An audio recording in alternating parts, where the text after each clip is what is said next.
Hello, my name is Lisa Magdalena Hess. I am the author of The Companionable Way, Path of Devotion and Conscious Love, and you are listening to the Happy Hippie Jesus Show with Jeremy and Bill. Wow, Jeremy, she's the first one to get it right on the first try. That's because you finally let me pick a guest. Yeah, you're trying to stack it on our beginning vote, aren't you? Uh-huh. So, Lisa, I guess before we dive in today, you have your own book, and I have a podcast, so we're both practically famous. So from one sort of famous person to another, will you set Bill straight about Jesus not being a hippie? I plead the fifth. Jeremy, I'm going to take that as a vote in my favor again, that Jesus is a hippie and not a yuppie like you. Oh. Lisa, I don't know if you know, but Jeremy actually has a nickname in the conference. He is known as the White Butterfly. The White Butterfly. Yes. Okay. Yep. Jeremy, do you want to speak in your interpretation of what this is? That's only true in Bill's mind. Unless Bill is the entire Arkansas conference, my nickname is definitely not the White Butterfly. So if you have a nickname for Bill, what would it be? Ooh, I don't know. My mom told me not to call people names like midgets. But your mom's not listening, remember? Only my family listens. Well, I will say for all those tuning in and who perhaps can't see what I can see in front of me, I will say that they both are not boomer enough to be hippies. So this is coming from a new source into the old way of being a hippie. Yes. Yeah, that is true. So what is the Companionable Way, and how did that kind of project unfold for you?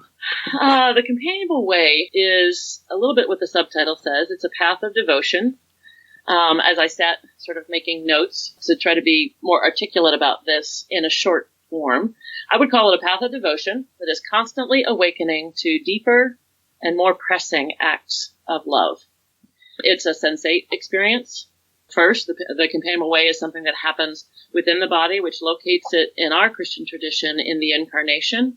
So it's a sensate experience that requires each of us to unlearn emotional denial, which we're so good at, but also learn to welcome the body's responsiveness, emotion, and leadings. But it's also a collaborative, communal path of devotion, which lodges it completely in the Trinity in our tradition. And it's in spirit friendship, being in the flow of community relationship, where we mirror light and dark in one another, but we do so with a compassionate acceptance, which I think has a strong Jesus feel and charism to it. But the Companionable Way is what the subtitle says. It's a path of devotion, aiming for more and more conscious love. So what started you on that journey? What started me on that journey? Well, the best way probably is just to tell the story of sort of being exiled from a congregation. In our current parlance, it would be a Me Too story. And for the longest time, I didn't name it, as many of us don't, whether men or women, and their sense of that. But pretty much, my husband's a pastor, so it makes me a preacher's wife. And he was serving a congregation that didn't quite know how to be with a preacher's wife who's also a practical theology professor and a Presbyterian minister too. And but more than that, about not quite a year into my husband's ministry, I was simply manhandled by the head deacon of the congregation at the coffee hour. And it was pretty spectacularly awful. It was witnessed by a young woman in the then youth group. And so, and I just sort of went numb at first, because in my world, in the practical theology world, I'm very familiar with what a proportionate response is. I know how to defend myself in that world. I know how to be, but in the sense of a congregational space and my husband's calling, I just didn't know what to do. And so I probably went to the sanctuary for a good cry.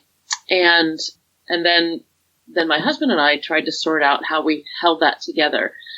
And we didn't do really well with it. It was a splinter for us for probably 3 or 4 years. But then, in the way that Spirit does, it was the Wednesday of Holy Week, the Wednesday before Easter. And it really became apparent to me how much toxicity was in my husband about his sense of inability to do anything about this or to prevent that from happening to me. that we really needed to do something about this. We needed to tell the story in a safe way, just to let it out. And so we did. I'd actually had to deal with pound cake. I won't go into the dirty details of it. I mean, basically, I had my butt slapped twice in a really ugly way, but it had to do with pound cake. So I brought a box of pound cake to this guy's house, and he and his wife, we sat in their living room, and I said, I need to tell a story that I'm sure you don't remember, but we really need to have this out in the open and here, and it would just help me if you would accept this box of pound cake. And so, I don't know, there was something about the tactile nature of that. There was something about, so I told the story. He denied it. His wife cried. My husband, the pastor, prayed. And, then it was done. And on Sunday, Easter morning, I went to worship. Always the non-negotiable thing, have to be there Easter morning. But I would duck in at the very end because I didn't feel safe in that space. And the only space really that was open was right next to who I'll call Pound Cake Jim and his wife. And I realized, oh my gosh, it felt perfectly okay. So I sat next to him. We walked up. They have communion at this church on Easter morning. We walked up to communion together. And as I'm walking away, there were just tears in my eyes. I'm like, this is how this works. This is how reconciliation happens. This is how, this is what I believe in and what I teach. And then they became two of the favorite people in my church because they were the ones who actually knew one of the foundational stories for me with that community. But what happened with that is I wound up spending 4.5 years in spiritual practice communities that were safe for me to be in. So Quaker community was a place I was. I wound up being invited into a Buddhist community because of somebody who was actually part of my husband's church. Her husband was Buddhist. So I wound up participating and holding some space for her to go there. And then my own work got picked up by a rabbi in New York who was really interested and saw great potential in the work. And then it just sort of snowballed. Spiritual friendships with people outside of my faith tradition were the web that held me in a devotion with Jesus, but it wasn't the Christian congregation. So I call it being grounded in exile. I basically was exiled because I didn't feel safe in my husband's congregation. And so I didn't participate much at all, but there was incredible grounding with practitioners of, and really devoted practitioners of other traditions. This is not the let's everybody get along. I mean, they were teaching me their observance, the way that they connect to the holy. And that held a safe space for me then to lean into spiritual friendship across traditions and without tradition at all. I want to go back to Exile in just a few minutes, but you tell this story in your book and you also offer a poem along with it. Yes. And there's a line in the poem that just really screamed out to me, being a pastor and a husband. Yeah. She walked out alone. Her husband, the pastor, was everywhere and nowhere. That's such a powerful line. Whether you're a male pastor or a female pastor, once you get in your congregation, you end up everywhere and nowhere at once. It was a very important learning for both him and me. And I guess the shorthand that we developed about it was that he was trying to solve it as a pastor because he thought, that's where it happened. But the thing that really opened for me was when I talked with a therapist about something else, and we're just finishing up the session, and the therapist in the throwaway line said, oh, what you should do is write a letter to this person who had manhandled me, each of you, not to be sent, but just write a letter to him, and then exchange your letters. So I would read my husband's letter, and he would read mine. And that was when I really got how deeply, as a husband, he had been impacted by this. But he and I didn't know how to do that yet. I mean, we've now, because of this, we've now learned to do this much more elegantly than we knew how to do then. And there is this thing, and I think this is part of the Companionable Way and why I'm so passionate about it, is that it is a non-institutional invitation. You do not have a role when you're in companionship with another practitioner. You are, as we would say, you're both beggars finding bread. You're both walking the path next to one another, and you don't know what stones you're going to stumble on. Nobody has any expert knowledge first that then teaches the other in a sense of the expert culture that we often live in now. So, the book took me 10 years to write because I didn't know how to get at it. I was trying to take it as an academic what the problem is, what are the resources that I have at my disposal to solve this problem with an innovative solution that would then be analytically compelling. That's not what this is. It is an invitational, intuitive journey. So the book had to take an invitational, intuitive form. And I later found out when I was asked to be a speaker at the Theopoetics conference that you could use the word Theopoetics to talk about this work. That's not my language. I'm happy to take it on, but I'm not very good at taking on other people's adjectives. I get tired of adjectives. But there are ways where some of the Companionable Way will mirror the institutional trappings of pastor, pastor's wife, layperson, the things that the congregational structure today just is what, many of us swim in. We don't get conscious about how they're inhibiting what we might see that Spirit's doing now, but we just can't see it because we're looking, I'm just a layperson, I can't do that. Well, that's hooey. Spirit doesn't work like that. So how do we become conscious of the structures in which we are living our faith? And when can we let go of those structures? As I was reading the book, I couldn't help but think, this is almost written in a stream of consciousness prose form. I found it very compelling. It let me enter into your space. Jumping away from that now, back to Exile. Exile is such a huge part of the biblical story. And so what does Exile have to teach us? Actually, it's a good question for the time of Advent, because I now recognize a tremendous grief every Advent that I can't enter back into some of the stories with a sense of it's not complicated. It's always complicated for me now by the words that I hear that are disrespectful to my Jewish friends, the words that don't even mention women's experience, the words that don't, so I'm sensitized in a way that makes my life incredibly vibrant, abundant in what Spirit's connections are for me, right in front of me, right around me, in the present moment, for the here and now, but also for what the work in the world needs to become. But what it means is I don't get to be in Advent the way I used to as a Christian who didn't have all these other connections. Sometimes I get a bit pissed off about that. I get a bit angry. There's grief work because I want to just be able to enjoy the Christmas carols and not care whether it's Son of Man or not. I mean, there's grief work every Advent for me. And I think that's part of Exile. There's part of yearning for home, yearning for what I would say now, the beloved community where we're accepted with compassion and without judgment for the shadow things that are teaching us about the light, and the light things that are teaching us about the good things in the shadow that we have. I mean, shadow can be good. In a Jungian sense, shadow is just something that you're not conscious of yet, and that's your gift to bring to the world. And if you're not conscious of it, you can't bring it. So it's not always sin or depravity, as I would say as a Presbyterian. It's not. The darkness can be holy and necessary. The womb space is dark, and that's where birth happens. As you were talking, I jokingly tell people that I've never met a lesson I didn't want to learn the hard way. Oh, but, nice. But I think it's true that things that we don't want to do or don't want to experience and don't want to go through, and certainly you never wanted to be exiled, but we learned so much there that we couldn't have learned any other way. As you were on your journey, what was one or two stories that kind of popped out at you, maybe about some of your interactions with your Jewish friends or a Buddhist friend or something like that? And how did it shape the way you think about Jesus and the Christian tradition? Well, I'll talk about the very first one. Then I do have a poem about too, and it was I'm in the Midwest, so we always say a Jewish rabbi, even though there aren't any other kinds of rabbis but Jewish rabbis.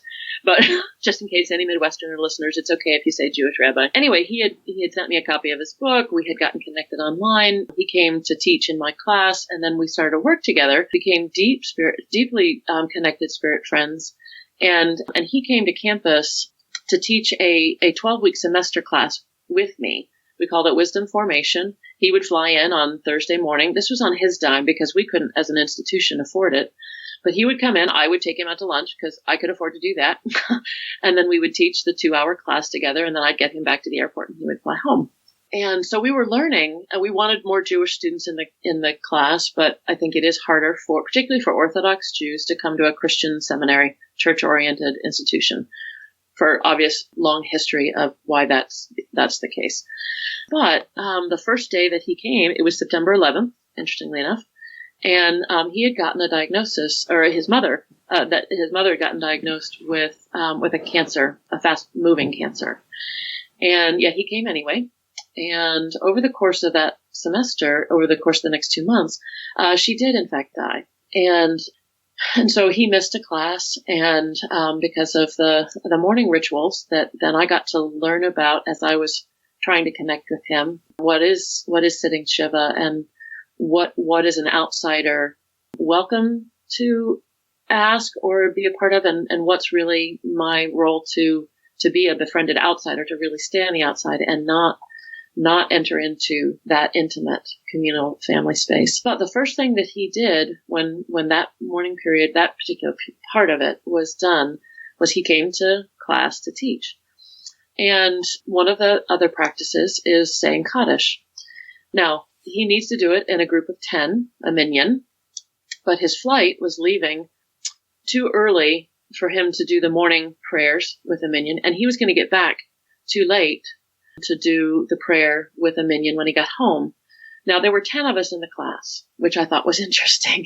And so he invited us into what the Kaddish was, and he wrapped us, and he took his prayer shawl, and we wrapped in a circle, and each had sort of part of the shawl. Well, he said Kaddish. And that is one of the oldest prayers in the Jewish tradition, and it's actually in Aramaic. And I was so stunned at hearing what ostensibly is the common language of Jesus in a prayer in a seminary classroom by a rabbi friend. I remember for the next 2 days, I was close to tears. There was so much rising in what that experience was. And so I wound up writing a poem, which is what I do when there's so much emotion that I don't quite know. And I called it Practicing Resurrection. And there was a strong sense of what I would call presence and invitation to Jesus in that. And so part of the language, the line of the poem is, I wonder how many of my students have heard the actual language of Jesus spoken aloud. And what a powerful experience that was for me in feeling close to my teacher, to the Messiah. So that's one story. There's another one. No, go ahead, share. Our listeners love to hear these stories. They don't like to hear Jeremy and I talk for some reason. There are several with Jewish friends, from modern Orthodox, ultra-Orthodox, a Chabad rabbi who is and has been a deep spiritual friend, but to move into different tradition, maybe to give a little bit of breadth to it. I wound up entering into a Tibetan Buddhist Sangha in the Dayton area called Gardroma. And this was because there was somebody in my husband's congregation who was feeling a pull to Buddhist practice. Her husband was Buddhist, but she was scared to go by herself. And, I was a practical theologian, preacher's wife. Sure, I'll go with you. I had absolutely no sense that there was going to be invitation for me in this, but sure, I'll go. And I wound up, it was a safe place for me to be. I had no dogs in any of their fights. I didn't even understand the language. I didn't understand the chanting. I didn't feel comfortable participating in the chanting, but I could hum. I mean, I love to hum, and that's a very incarnate body chant Christian thing for me, so I could do that. And then I did wind up having a conversation with one of the traveling lamas who did create a space for me to be there in a way that the community could also accept. So then I was sort of there as an affiliate practitioner, but I was still preaching in congregations and doing stuff in my husband's church. And it was an interesting time, but they held a book group. The book that they were reading was called Dangerous Friend, and it talked about the significance of the teacher-student relationship in Vajrayana Buddhism.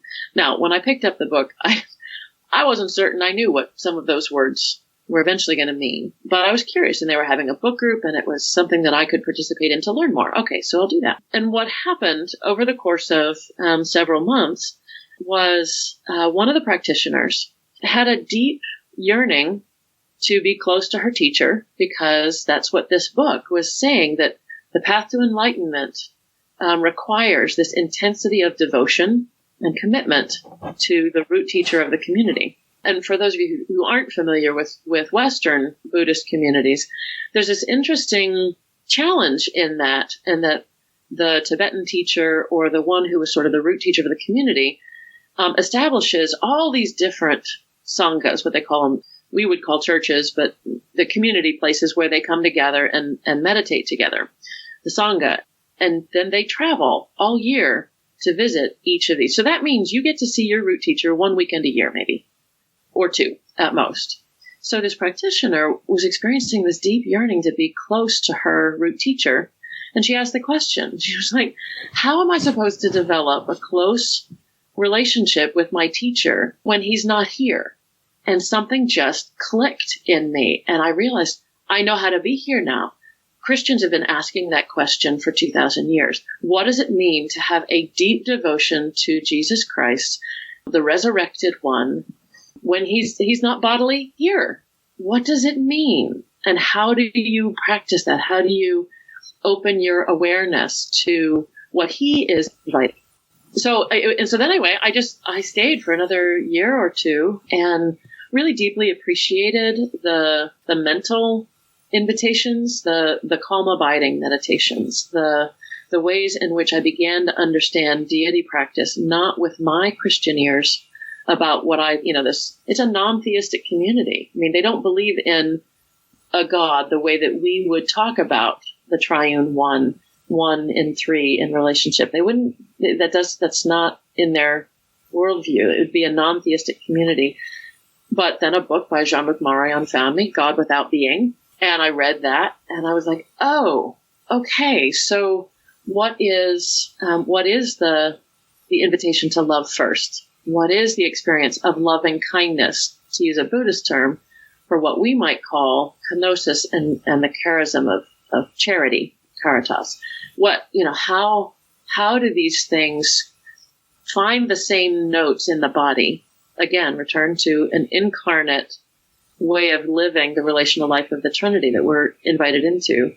What is the invitation? And the last piece about the Buddhist community that I'll name and then see where we go from there is, I remember going to a community. It was a Moonfest anyway, there was the teacher was in town and they were doing a whole collection of rituals, and there was lots of celebration, and including putting cookies out on the front porch so the evil spirits would eat the cookies and not come in. I just thought that was fantastic. Not the worldview. I can't, but I'm not making fun of it. I think there's something that over the centuries, there's just something that's really sweet about that, besides cookies being sweet. But I remember thinking, okay, what is it like for me to enter in and imagine Jesus's face on the Lama's face? I mean, this is their teacher. This is the root teacher of this community. And there was something that happened to me in the way that the teacher held the space with the community, the way he taught, and I'm not certain that Jesus wasn't right there. It touched all the pieces that I have known in my 40-some years of Christian devotion and discipleship. It hit all the familiar chords that I recognize with the risen one. So I'm not saying that that's the case. I'm not saying that Buddhism and Christianity can find each other and they're the same thing. They're not. But when you return to the body and you learn to listen for the resurrected one in the power of the Spirit, you have to let go of so many categories. That's why it's complicated. It's just complicated. Jesus said, I am the truth. And when you find the truth, you're finding Jesus. And I think what you're describing is the same thing that Richard Rohr talked about when he spoke of the cosmic Christ. In that moment, when you found that, it's the cosmic Christ speaking truth to you.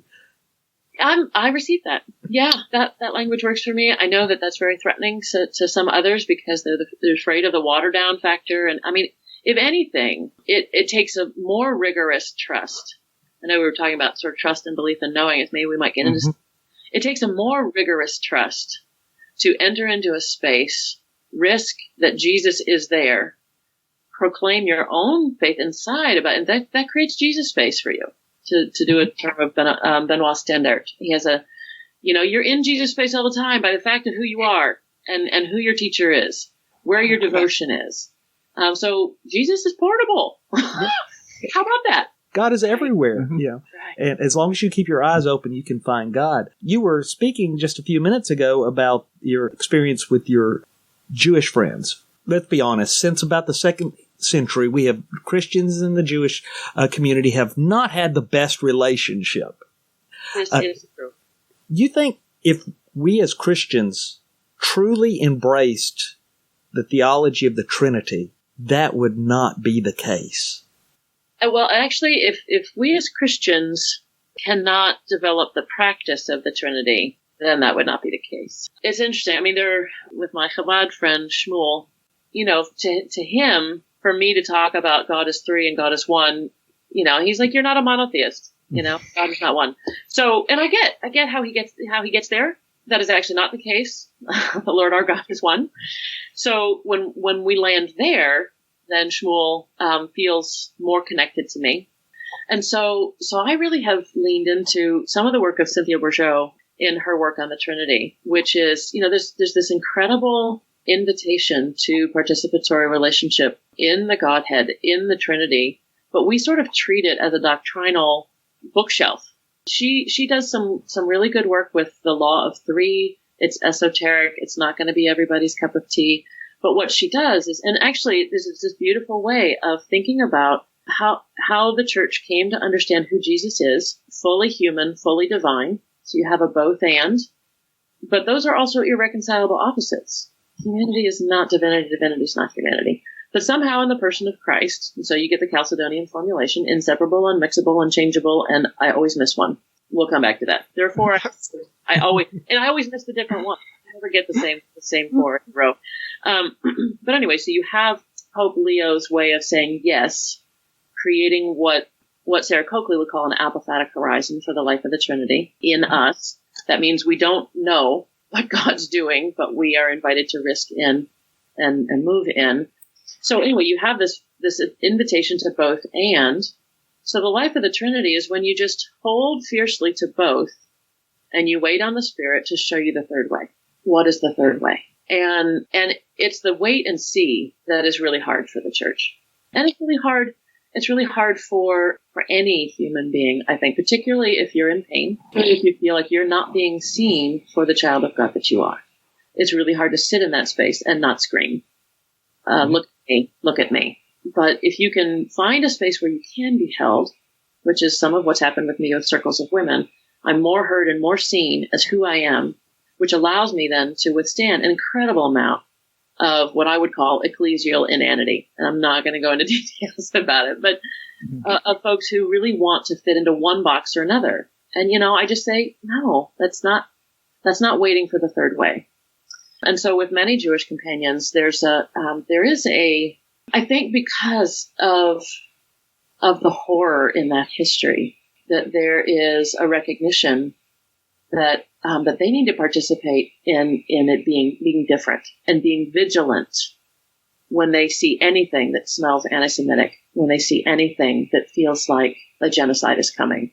And, to live in that has got to be excruciating, but to live in that with a sense of mending the world, tikkun olam, that there is a way that spirit, well, I wouldn't say spirit, but there's a way that God is about the renewal of the world in the here and now. However we decide that. One of the fun stories actually comes from Yitz Greenberg. It talks about Jews and Christians and the second coming. And he said, isn't it just fabulous? We can all just run up to the Messiah, the second coming. And then, some will ask, is this your first time here? Or is this your second? No. And as long as we're all just running to God, does it matter? Of course it doesn't matter. But there's something about honoring the question and recognizing that the wisdom that Jewish communities are bringing into the world, it's sibling wisdom. It's not ours. And the sibling fight has been horrible. But if we can learn to be siblings for the renewal of the world, there's great hope in that, I think.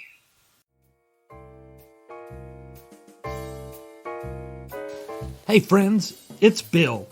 And this Christmas season, what better gift to give to your friends than the Happy Hippie Jesus Show? Hey, it's free! You can also rate us on iTunes to let other people know about us. Best thing about that is, in the comments section, you can infuriate our own Grinch, Jeremy, by leaving a comment that Jesus is a hippie. Now back to the show.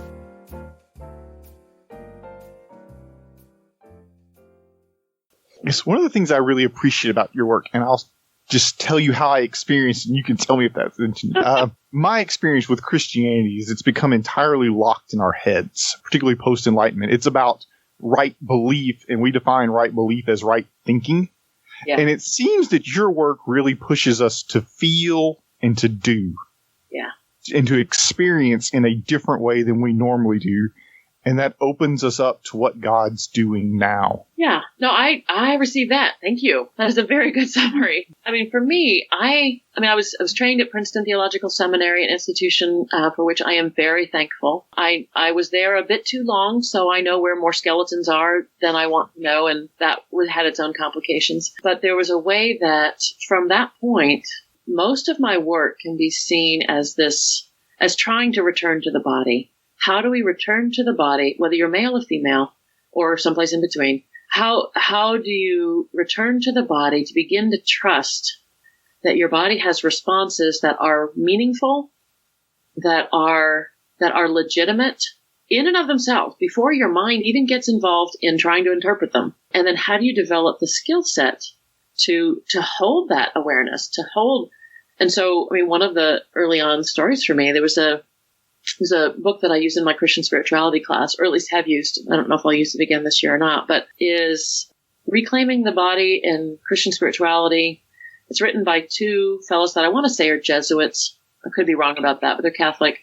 And it's a very story-based, story invitational kind of book. And it really is looking at what do you need to do to just sort of be introduced to your body and its signals. Because there's so many ways where anger is bad, not supposed to feel that. You don't want to feel too much passion, incite the passions. Here, we can just bring the church fathers in all right there, okay? Mm-hmm. So, all kinds of body dualisms that come with our scripture and that serve their own purpose, but I think have sort of made much of our shared life much more complicated. They tell a story to try to just, like a guided in that, visualization. So imagine that you're at a meeting and somebody brings by an infant and nobody knows where the mother or father of the infant is. But you as a committee, you're going to take turns holding this infant until the parent is found. I couldn't even enter into the meditation. And I realized that I don't look at infant pictures of myself. I don't look at and I don't hold babies. And I was like, that's an interesting awareness. So there was an infant picture that my family had. So I put it on my phone, this little infant selfie. And I just spent time looking at this infant picture of me and listening for what was rising up for me. And it was horrible. It was sad and angry. And all the things that I finally had a space where I could sit there and feel that, and I wasn't going to explode. And I got really curious about that. And so if you look at, like, the second book is the rewriting of my dissertation, Learning in a Musical Key, Insight for Theology in Performative Mode. That's the name of it. I do some stuff with Hildegard. But again, you see, I'm just trying to, can we return to the body and sit there and wait for Spirit to speak to us?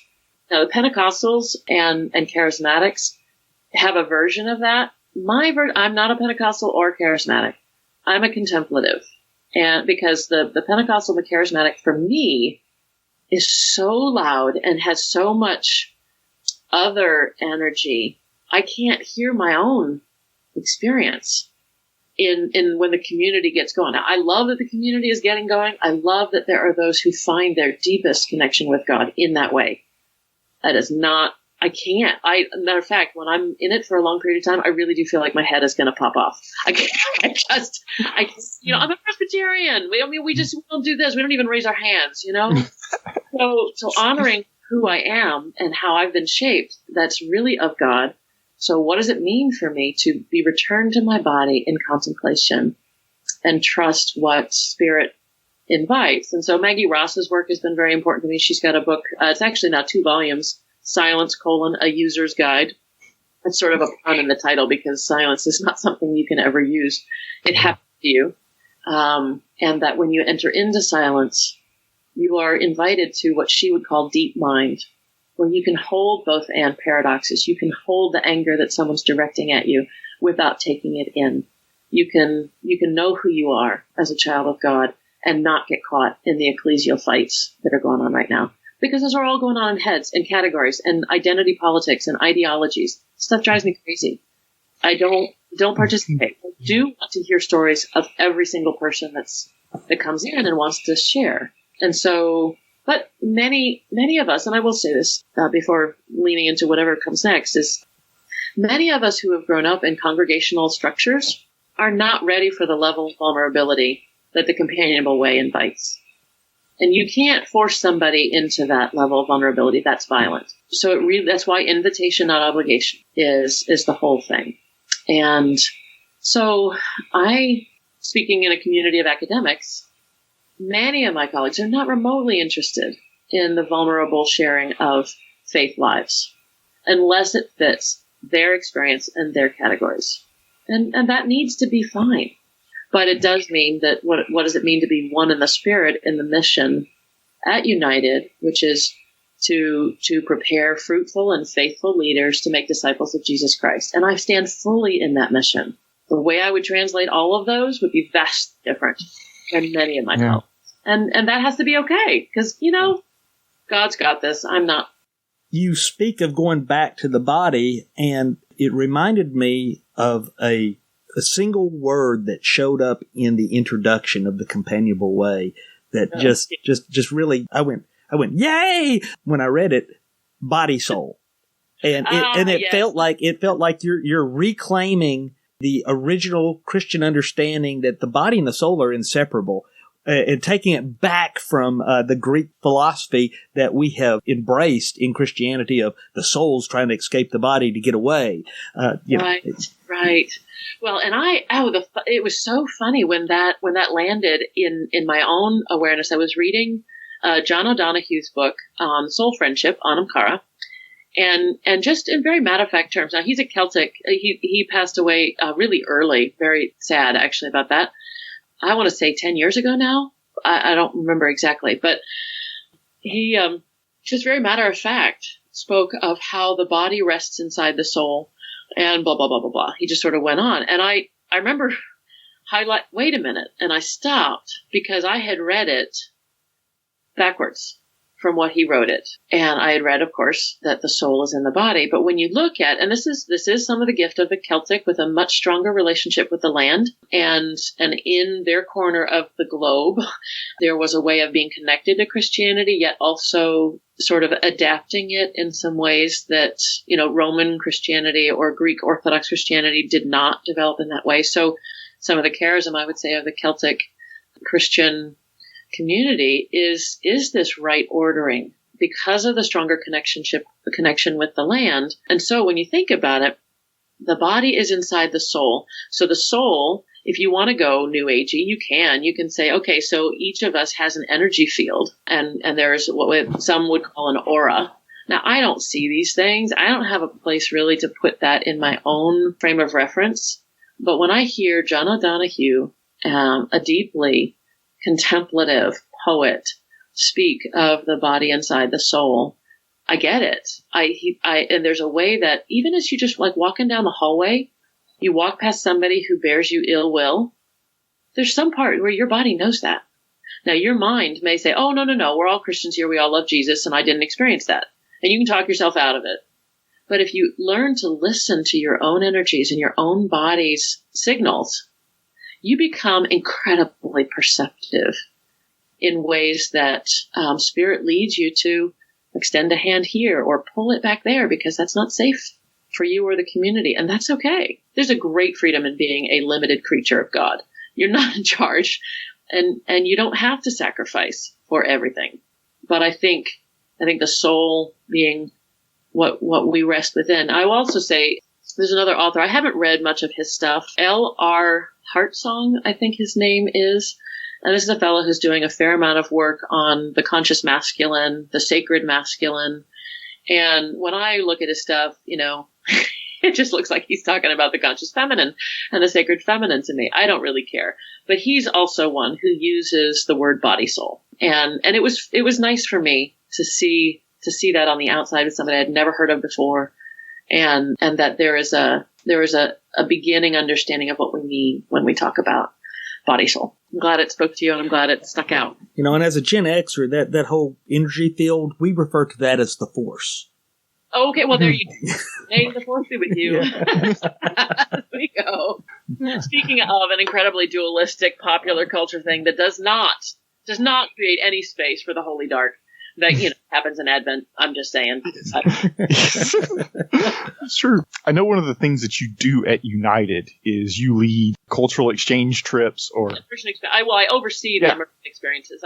I've done less leadership of that and more holding the curriculum together, doing the administration for it. But yeah, the immersion experiences. And it seems like maybe key to getting our heads out of the way is a new setting or a new experience. So if you have a story or something about how an immersion experience has helped shape someone's faith or helped shape your own faith. Too, actually. We have trips. This is some of how Spirit sort of moved my work in this way. I was not expecting this. I'm a practical theologian trained to look at where the rubber hits the road and then think about it in Christian theological terms. But so much of my Spirit friendship web then became interfaith and some intercultural. So it just made sense. And this is one of the nice things about United.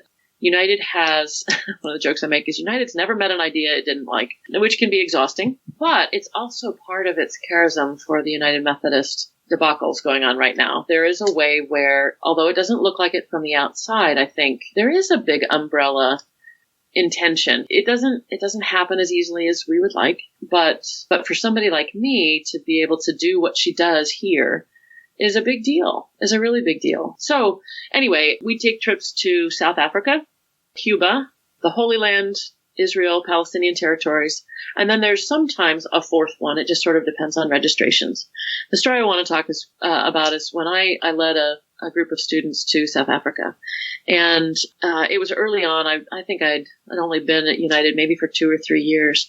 I had been invited to give a paper at a Truth and Reconciliation conference like 2 years before, where I got to meet Desmond Tutu, and I got to meet a bunch of folks that just changed my life. And I realized, okay, I want to invite others into this experience. So there were, I want to say 12 students, maybe 10 students, or something like that, including one who is African American, but of much lighter complexion than a dark black skinned. So, of course, in the South African history, there are black Africans, and then there are colored, which are those that are of lighter complexion, and then white. And one of the things that was just really startling to me was, I got to recognize how people were prepared or weren't prepared. It was really difficult for this one woman to not be understood as black in South Africa. And what does that mean to hold a space for her to not play with, but to sit with different identities that are imposed on her from a society. So there was some of that. But then what I realized was that it took about 3 days or 4 days.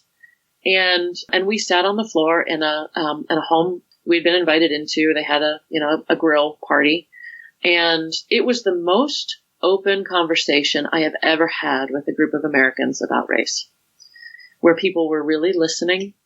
There was a lot of sadness, anger, rage, rightfully so, disbelief, white privilege, white fragility. It was just all there. And it took going halfway across the world, being disoriented, but needing to be with one another in that kind of pilgrimage together to listen in a different way. And the trip to Israel has some of that as well. We've been doing these trips for a long, long time. And of course, the curriculum would be easily shaped to, developing militant advocates of one form or another of the Middle East crisis. Are you pro-Palestinian? Are you pro-Israeli? And what became really important in traveling with Rabbi Brad Hirschfield another spirit friend of mine from New York City. He's the president for the Center of Learning and Leadership, or CLAL, as they call it, in New York City. He also came to United to teach, wrote a great book with a great title, which I can say later. But in traveling with him, that there was a way to begin to craft the curriculum so students would enter in on a pilgrimage to be where Jesus walked. So it's Jesus focused for the students. And at the very end, come to an awareness, this is a whole lot more complicated than anybody going over for a 10-day visit can ever participate in. And so what does it mean to be pro-solution, not pro-Palestinian, pro-Israeli, but what does it mean to, again, sit in the unbearable, irreconcilable histories that are recounted on either side? Sit there, wait for the third way, know that it's not going to come in your lifetime. So the tactile story for me in my own faith, I was traveling with Brad, and we stopped at Yad Vashem, which is the name, and it's the Holocaust Museum right there in Jerusalem. And I have never, to be walking alongside Rabbi Brad down into the hell of that history and come out on the other side and go into the memorial for the children and have him lead the group in a ritual of remembering the name, where you go in and you listen for a child's name that you will then remember and write down, and remembering the name.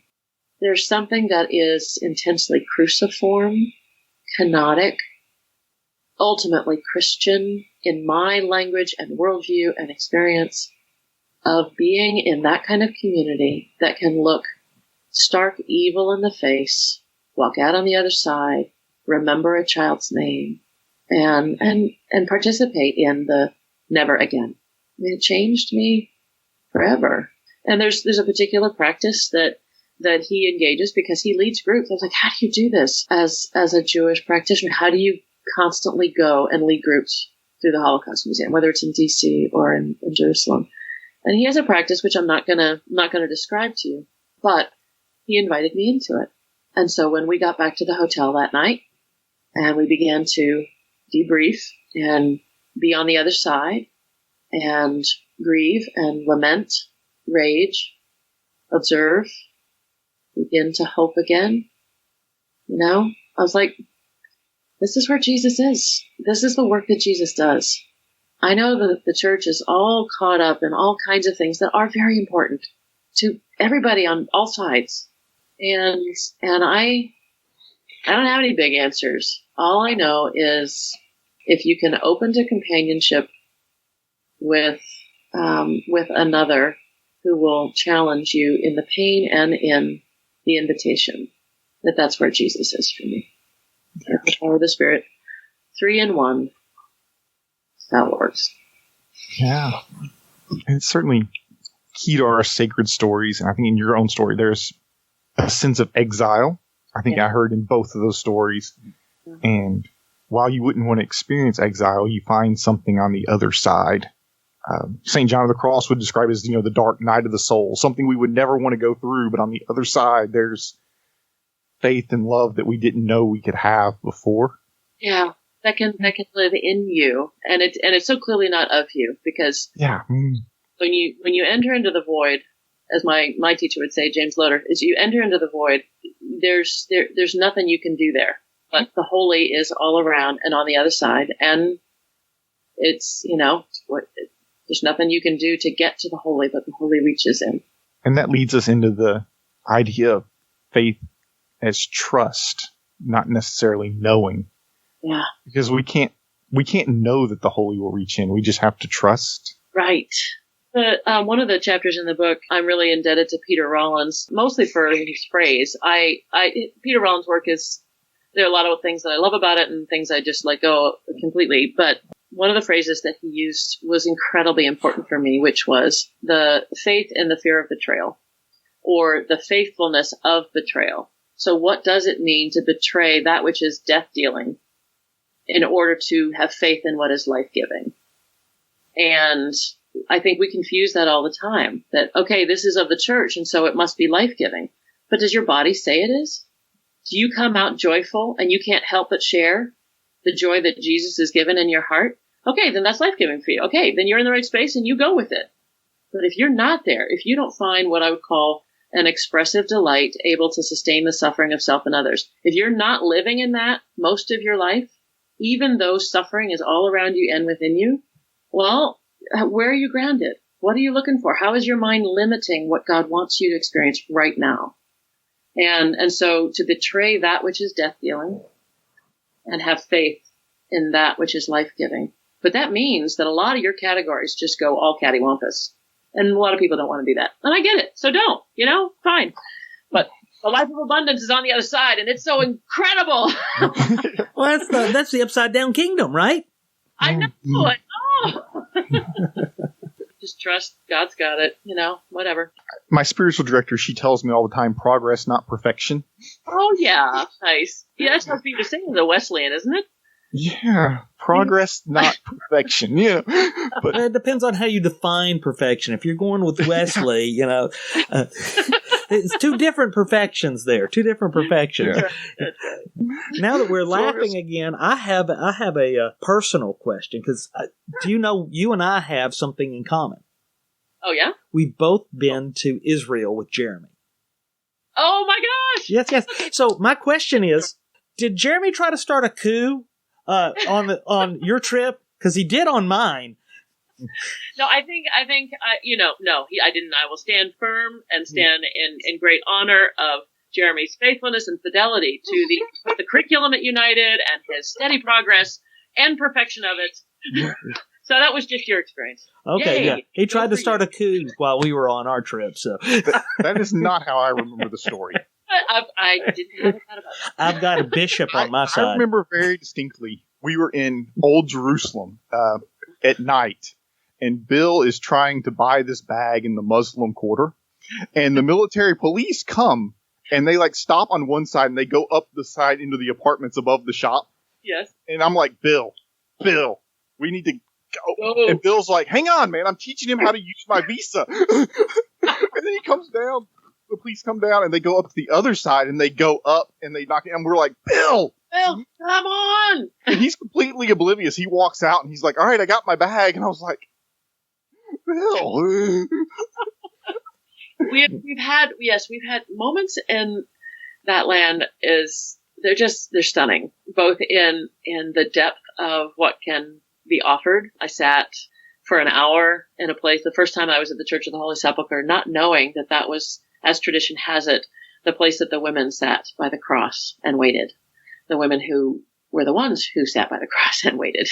And so to find that out afterwards was just stunning to me. And it's a hard place to be. There's a lot of ragey energy in that space. And what does it feel like as a woman to go to the Temple Mount? And I just felt incredibly vulnerable as a woman in that space. And so what were my body signals? How do I, so it's both utter sort of transcendent sacred moments to sit by the Sea of Galilee, which is not what, they call it there, Lake Kinneret, but for my biblical imagination, sit by the Sea of Galilee and just be there by the water. And then fearful stuff that I just wouldn't walk into Jerusalem by myself because, I don't feel safe. I'm not going where I don't feel safe. I guess the most moving part for me the last time I was there, me and my wife were there together with, little short Bill, and we were we were walking the Villa della Rosa, and Mary is in all the art. Yes. And me and Heather, we have two little kids, and the humanity of Jesus and his mom, yes, as they go through that trial, and I don't know, there's just not words for that, and you just, Jesus was human, and he had a mom, yes, and she walked that road with him. Yeah. Well, next time you go, make sure when you go to the Church of the Nativity in Bethlehem that right next door is what they call the Milk Grotto. I don't know if you've ever heard of this, but this is fascinating. It's the Milk Grotto, and there is an icon there of Mary breastfeeding Jesus. And you actually see Mary's breast. I mean, it's like Mary was human, Jesus was human, you know, and there are little icons. If you go to the Bethlehem tchotchke store, which you often do, you have to ask them for it because they don't have it on people. Because, Mary breastfed. You know. No, she used formula. She had Nestle. You know, the humanity, the incarnation that's so diffuses or infuses everything. So anyway, go to the Milk Grotto, and women who are really hoping to get pregnant, who want, you know, they will go there and pray.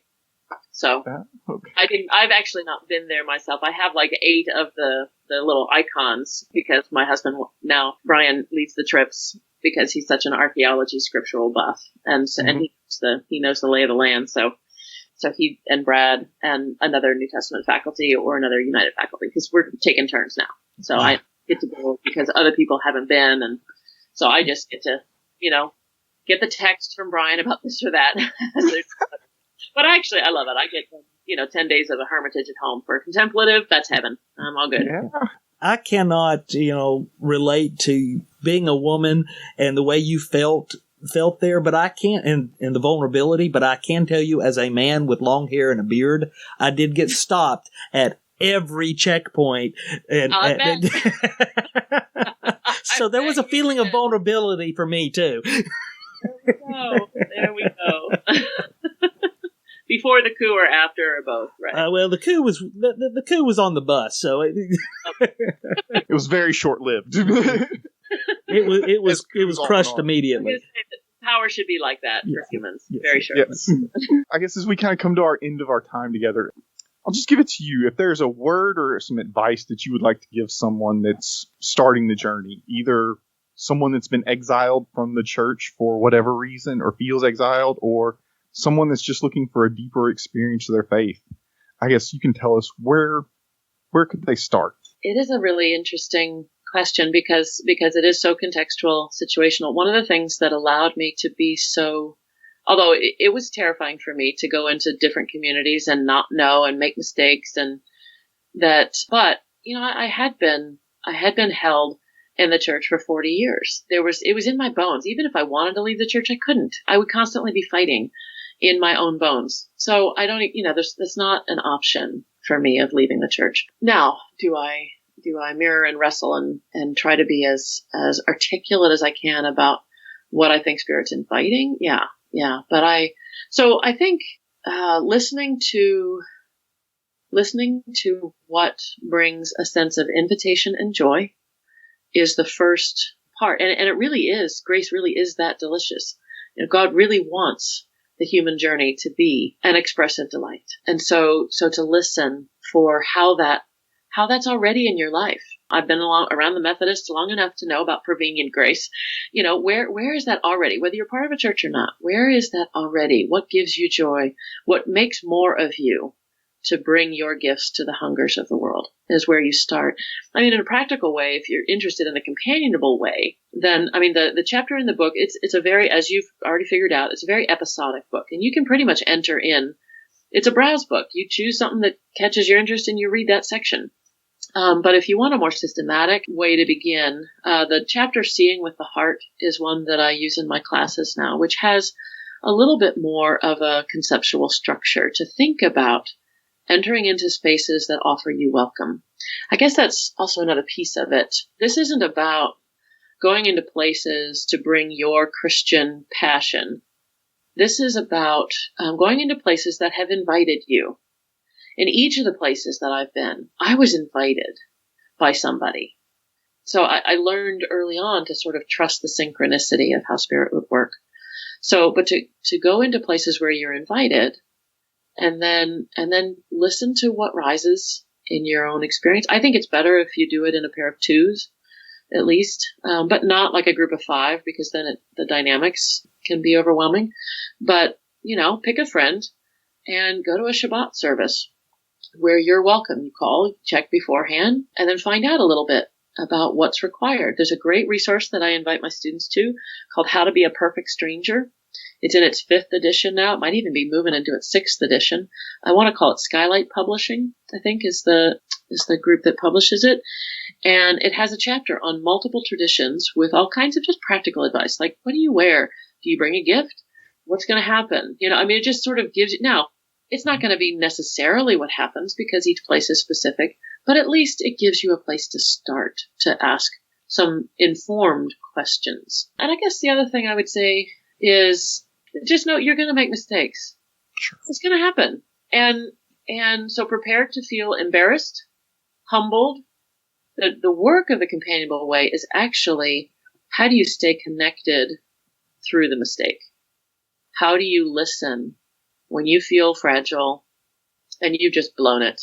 And this works across racial divisions. This works across all kinds of things. How do you just stay connected, learn the lessons you don't want to learn, as Jeremy might say, and be okay with who you are, even though you've made a mistake? That's where grace comes in a really big way. So, all of this wouldn't have been possible for me if I didn't have a place that would hold me in a safe container, the language we use. So I've been a part of an organization called Women Writing for a Change for 6 years now. This is a non-traditional writing school for both men and women. It's founded in Cincinnati in 1991 by Mary Pierce Brosmer. And it's, it's a non-sectarian community. It's not a faith community in that sense, but it is a trust community. It's a place where you can risk and try on things and find out what your gifts are and be them in the world. And with the church the way it is today, would never have happened for me. The church is not safe for me. So the circles are. And so it's not against the church and it's not instead of the church. Circles are pockets of possibility in which new ways of gathering can be experienced by anybody who wants to accept the invitation. So find a place that you can feel safe, be held and seen, and then just adventure. It's out there, just like the movie says. Yeah.